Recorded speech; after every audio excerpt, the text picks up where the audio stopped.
Actually, gusto ko lang malaman talaga kung ganun ba talaga ako kabaho para magulgul ka ng ganun. Hindi talaga ako ganun. Naipon lang siguro ng sama ng loob kaya kailangan ko lang ilabas.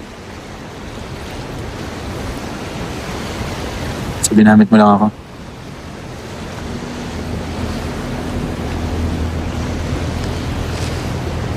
Sorry.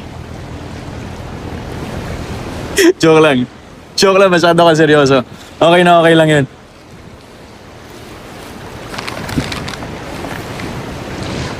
Hindi ka bago dito sa Hong Kong. 3 years na, going on my 4th this year. Residente. Komportableng buhay kaya marami oras magloko.